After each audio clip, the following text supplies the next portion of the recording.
I was half a mile from the trailhead when my phone started receiving alerts. I had been out of cell range for 4 hours. The eastern section of the Aynes Trail in Brown County State Park was a dead zone I knew well from 7 years of monthly maintenance work, the kind of silence that accumulated between the trees and absorbed everything, including signal. My phone had been quiet since 8 a.m. Now, at 2:14 p.m., it was making up for lost time. I glanced at the screen. I saw the name Carr. I saw the words missing and Brown County and $3 million. I saw a photograph of a child with dark hair and a yellow shirt. I looked in the rearview mirror. Levi was in the passenger seat. In the back seat was a 7-year-old girl eating a granola bar. She was wearing a yellow shirt. She had dark hair. She had been in my truck for 11 minutes. I said, "Iris." She said, "Yeah?" I said, "What's your mom's name?" She said, "Margaret." I said, "Okay." I kept driving. At the ranger station parking lot, I pulled in and stopped the truck and sat for a moment. A woman was standing near the entrance with 2 park rangers and a deputy sheriff. She was on her phone. She had the posture of someone who had been doing everything possible for a long time and who had not stopped because stopping was not an option she was willing to consider. She looked up when my truck pulled in. She looked through the back window. She looked at Iris. 1 second. I counted it because I have thought about that second many times since. 1 full second of absolute stillness. The kind of stillness that happens when a person's body understands something before their mind has caught up with it. Then she was at the back door of the truck and the door was open and Iris was climbing out saying, "Mom," in the specific voice of a child who had been waiting to say that word for 46 minutes and who was finally saying it. I got out of the driver's side. Levi got out of the passenger side. We stood near the truck. After a while, the woman looked up at us. She said, "You found her." I said, "She wasn't hard to find once I heard her." That was August. This is what happened before it and what happened after it and what I understood, by the time it was over, about the chain of things that had put me on that trail on that particular Saturday morning.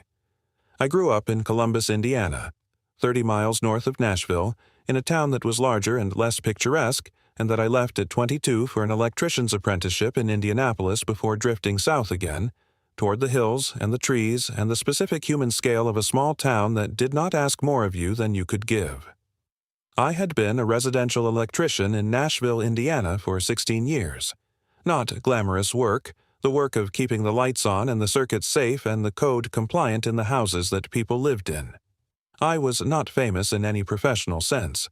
I was dependable, which was the only credential that mattered in the community of contractors where I worked, and I had maintained it for 16 years without significant interruption. I had met Rachel at a Brown County State Park Volunteer Day in 2010. We had been assigned to the same trail section, the Aynes Trail, the eastern section, the same section I would maintain for the next 14 years.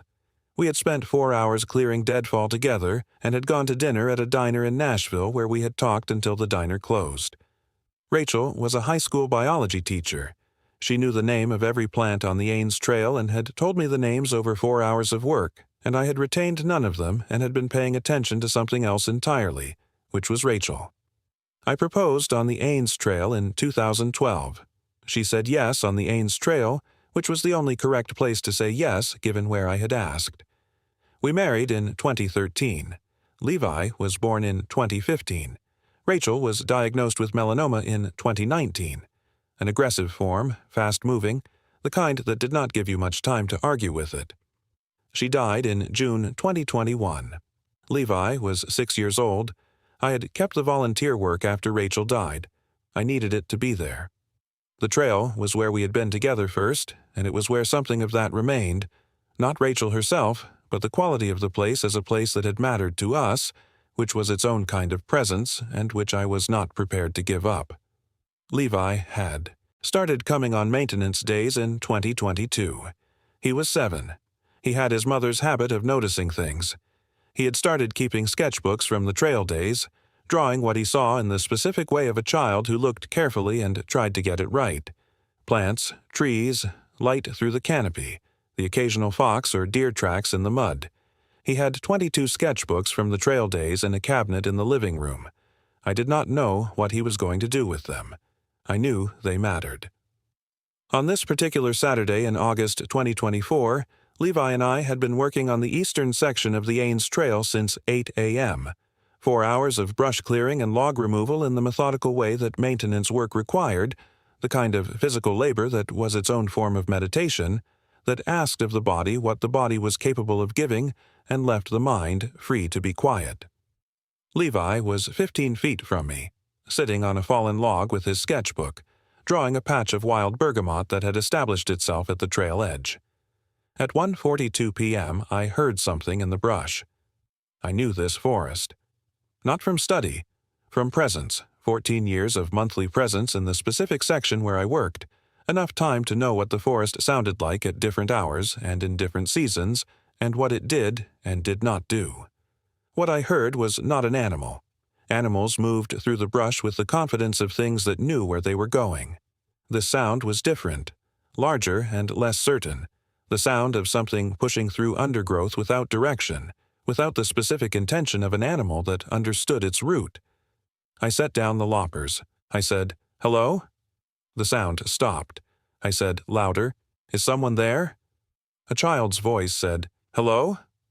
I found her 40 yards off the trail, sitting under an oak tree in a small clearing in the brush, wearing a yellow shirt and sneakers that were the wrong shoes for terrain like this.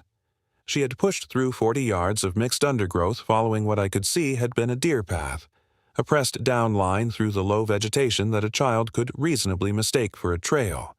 She was not hurt. Scratches on her arms from the brush, nothing serious. She had been crying. The specific redness around the eyes of a child who has cried and stopped and has been trying to hold herself together since. She looked at me with the careful expression of a child who is alone in a forest and who is not sure whether the adult who has arrived is safe. I crouched to her level. I said, "Hi, my name's Dan. I'm a trail volunteer. I help take care of the trails here. Are you lost?" She said, "Yes." I said, "What's your name?" She said, "Iris." I said, "Hi, Iris, you're okay. I'm going to take you back to the trailhead so we can find your family. Is that all right?" She said, "Yes." A pause. Then she said, "I sat down when I got lost. My mom said to sit down if I ever got lost." I said, "Your mom was right. That's exactly what you were supposed to do." I gave her water. She drank most of the bottle. Levi had followed me when I called out. He was standing at the edge of the clearing with both of our water bottles and his sketchbook, looking at Iris with the specific assessment of a 9-year-old evaluating a situation. I looked at Iris's shoes. I looked at the 40 yards of brush between us and the trail. I said, "I'm going to carry you on my back. Your shoes aren't going to work well through this. Is that okay?" She said, "Okay." I crouched. She climbed on. She was small, the specific lightness of a 7-year-old, less than she seemed she should weigh. I carried her back through the brush to the trail. Levi carried both water bottles without being asked. On the trail, I had no signal. I had not had signal since 8 a.m. and would not have it until half a mile from the trailhead. I could not call out. I did not know that the park had been notified. I did not know that Iris had been reported missing or that her mother was in this park actively searching. I knew a child who had gotten lost had sat down and waited, which was the correct thing to do, and that I had found her, which was the correct thing to do, and that the correct next thing was to get her to the trailhead and to the rangers who would find her family. We walked the 0.8 miles to the trailhead. Iris walked most of it. When her shoes started giving her trouble on the rougher sections, I carried her again. Levi carried the water bottles and the loppers and his sketchbook. At the trailhead, I put Iris in the back seat of my truck and gave her a granola bar from the console. She accepted it with the specific gravity of a child who understood that a granola bar was an appropriate thing to eat after an experience like the one she had just had. I drove toward the ranger station. Half a mile from the trailhead, the signal returned and my phone told me everything I had not known for the past 32 minutes. Margaret Carr had founded Carr Logistics Technology in Indianapolis in 2009 at 33 years old, a software platform for freight management. Not glamorous, not visible, essential. 220 employees by 2024, 15 years of her complete professional attention, the kind of company that operated in the background of other companies' operations and that nobody thought about until it stopped working. She was at Brown County State Park for a family weekend. Her parents, her sister's family of 4, Iris, a cabin rental near the park entrance, hiking and cooking, and the specific unhurried pleasure of extended family that her schedule did not often allow. She was not an inattentive mother. She was a mother who had told her 7-year-old specifically and more than once not to run ahead on the trail, and whose 7-year-old had run ahead at the exact moment that Margaret was helping her father navigate a steep section and was not watching. 15 minutes. That was the gap between the last time anyone in the group had seen Iris and the moment they understood that Iris was not with the group. 15 minutes is not a long time to be inattentive. It is a long time to be a 7-year-old alone in 16,000 acres of forest. From the moment of understanding to the moment my truck pulled into the ranger station parking lot, 46 minutes. Margaret had spent those 46 minutes doing everything available to her, alerting the park staff, calling 911, calling Iris's father David, who was already driving south from Chicago, calling her publicist who had helped post the $3 million reward announcement to every platform that could carry it. She had thought, in the specific practical clarity of a person who was terrified and who was doing instead of feeling, because doing was what she had. Resources were what she had. Deploying them was what she could do. She had been wrong about that in the end. The resource that found Iris was not deployed. It was already there. It had been there since before she knew there was a problem. Walking a trail section it had been walking for 14 years, carrying loppers and a handsaw and a water bottle and a 9-year-old with a sketchbook, doing the work of a Saturday morning. In the parking lot, Margaret held her daughter and did not say anything for a long moment. Then she looked up at Levi and me. She said, "You found her." I said, "She wasn't hard to find once I heard her. She sat down when she got lost. Your daughter did exactly what she was supposed to do." Margaret looked at Iris. Iris said, "I sat down like you said." Margaret said, "You did. You did everything right." She looked at me. She said, "The reward." I said, "No." She said, "You don't know what I'm offering." I said, "I saw it on my phone on the way here." She said, $3 million. I said, "No." She looked at me. I was 47 years old in my volunteer work clothes. Green shirt, worn hiking pants, the appearance of someone who had been working in the woods since 8 a.m., which was what I was. Levi was beside me, 9 years old, holding his sketchbook with the pencil still in it, and both empty water bottles hanging from his belt loop. She said, "Why not?" I said, "I didn't find her because of a reward. I was in the right place and I heard her and I went to see who was there. The reward doesn't belong in that story." She said, "What do you want?" I said, "Nothing. She's safe. That's the whole thing." Iris was looking at Levi. She said, "He was there when you found me." I said, "Yes, that's my son, Levi." Iris said to Levi, "You carried the water bottles." Levi said, "That's not a big thing." Iris said, "It was to me." Deputy Webb took my statement.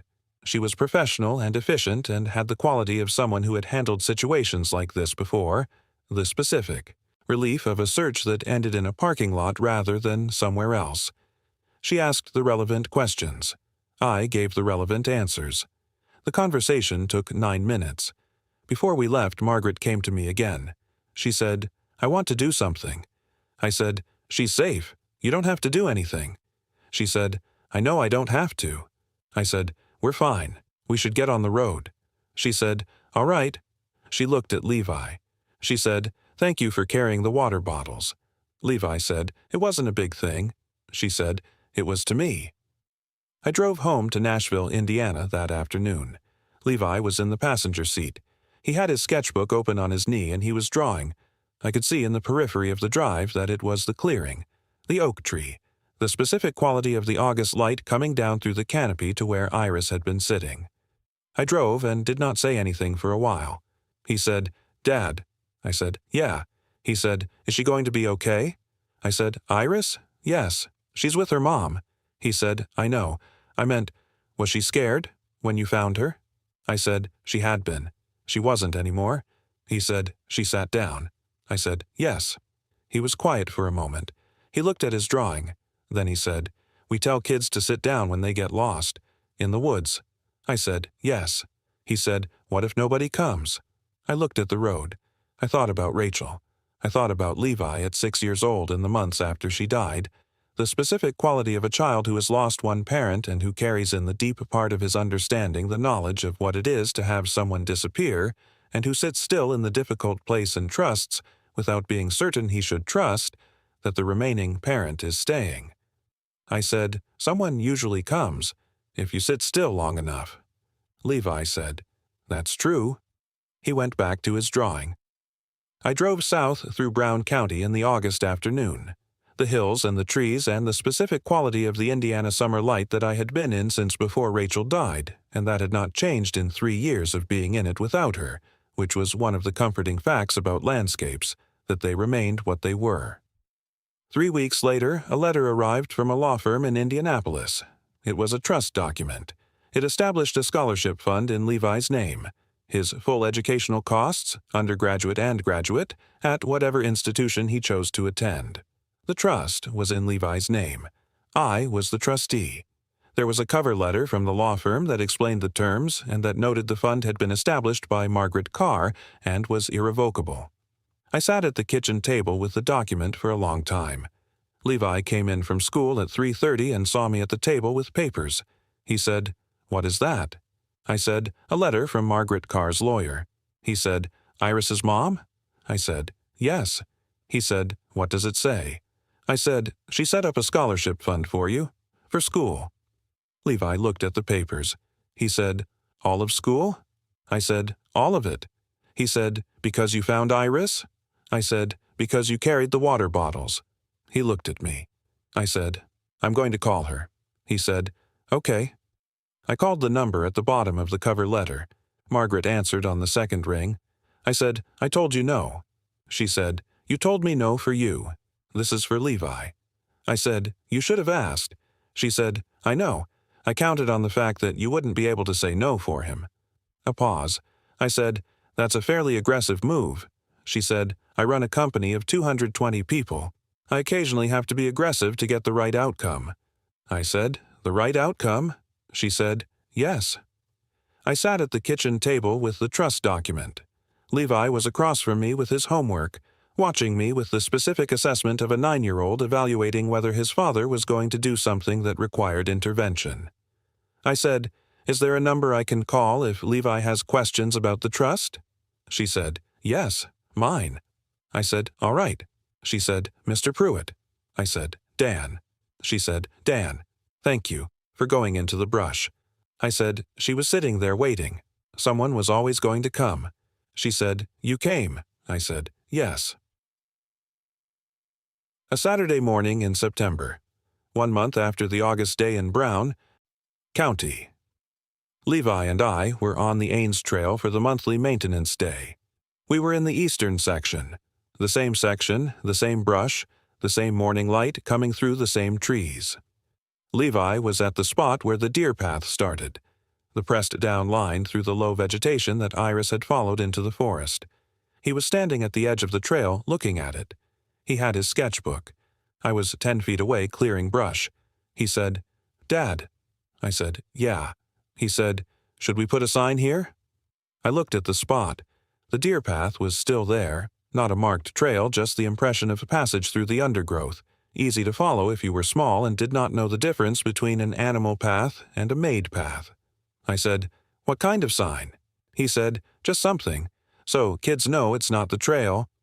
He opened his sketchbook. He sketched something quickly, a simple design, an arrow pointing back to the maintained trail, text that said "Not a trail" in clear letters. He showed it to me. I looked at it. I said, "That'll work. I'll talk to the park staff about putting it in." He looked at the deer path for a moment. He said, "She sat down right here and waited?" I said, 40 yards in, under an oak tree." He said, "And you heard her?" I said, "Yes." He said, "What if you hadn't been here?" I stopped working.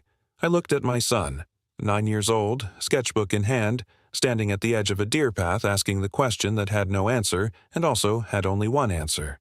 I said, "But I was." He said, "But what if?" I said, "Someone else would have come. The rangers, the searchers, someone."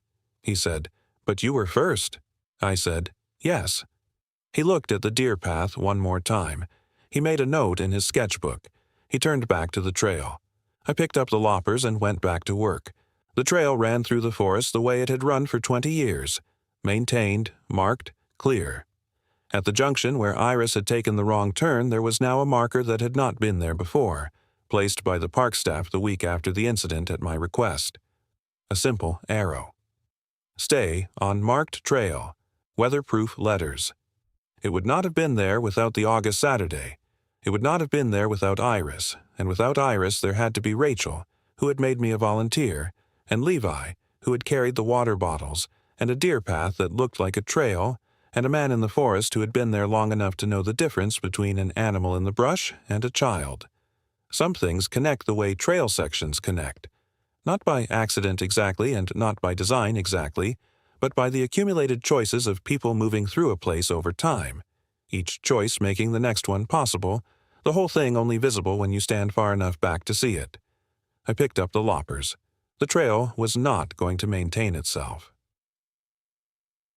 Before you go, I want to ask you something.